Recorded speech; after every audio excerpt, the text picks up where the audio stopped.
As an estate planning attorney, the one thing I'd really like to see change in my industry is I'd like for clients to be able to have the opportunity to electronically sign will and trust documents. With the pandemic, we've really seen increased demand for safer, more efficient ways to implement clients' planning, and I'd really like to be able to offer that to them. That's the reason why we started eCIO, to offer low-cost, institutional-level investment services to any size nonprofit, rather than leaving that for just the very large organizations.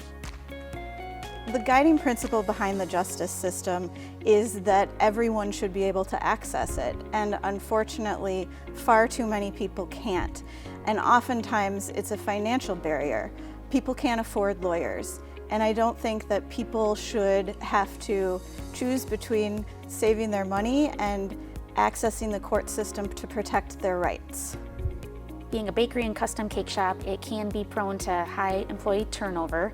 So we're trying to create a business, an environment where our employees can grow with us, they can create a career, and they can have a foundation for their creativity and passion. One thing that's real important is equitable fundraising. So creating models that help us identify new avenues for giving, particularly Black and brown donors who are giving to churches and other things, but aren't caught through traditional means as potential donors.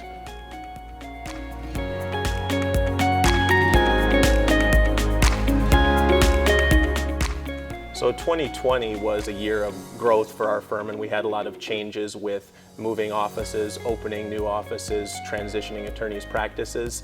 And for 2021, my hope really is that my team grows together even stronger and we're able to offer even better services to our clients.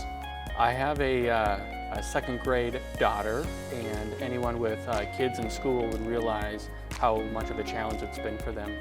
And the one thing I hope is that when it's safe and they all get back, those kids that need more help academically get it, to better their lives and for our country. 2020 has been a really hard year, and I've certainly had to adjust how I set goals and how I look forward to things. And for 2021, I would most hope that I could give my parents and my brother and my in-laws and my closest friends hugs. I miss that simple gesture, and if that can happen in 2021, it will be a great year. Our hope in 2021 is that we can see an improvement in the pandemic so that families and bridal couples can celebrate in the way that they have always planned and wished for. We have seen bridal couples have to change their date once and even twice now, and we want to see a situation where they can have all their friends and family surrounding them on that really seminal moment in their life. I hope for growth. We've been in the soil a bit with COVID and everything that's kind of come along with that in 2020. And so hopefully we'll be able to come out of that as a community and as individuals, personally and professionally, and take that and use it to reconcile, create a spirit of reconciliation as we're moving into this new chapter.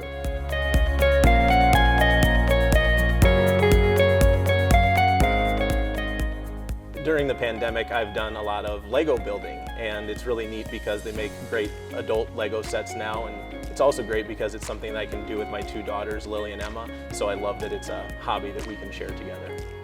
So I picked up a bit of a green thumb.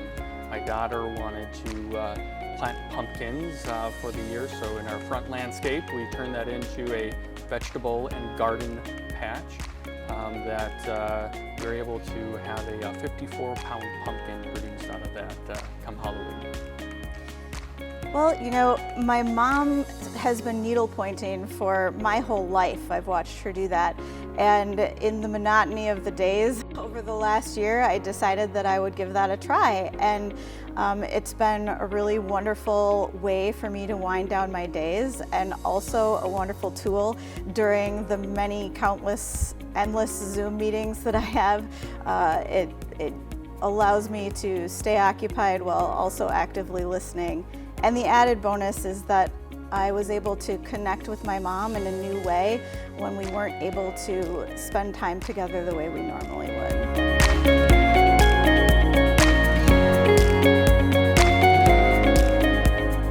So I actually play the French horn, and I played in the UW marching band. We actually play the frumpet, which is the marching version of the French horn. And I have so many great memories, marching during the halftime shows at Camp Randall and traveling with the team to go to bowl games. So many fond memories and great opportunities as a member of the band. So I guess it would be being a trivia aficionado. I competed on Jeopardy in 2012, and that really gave me the chance to show off my knowledge, on the world stage, but also just challenged me to grow and learn more about the world around me.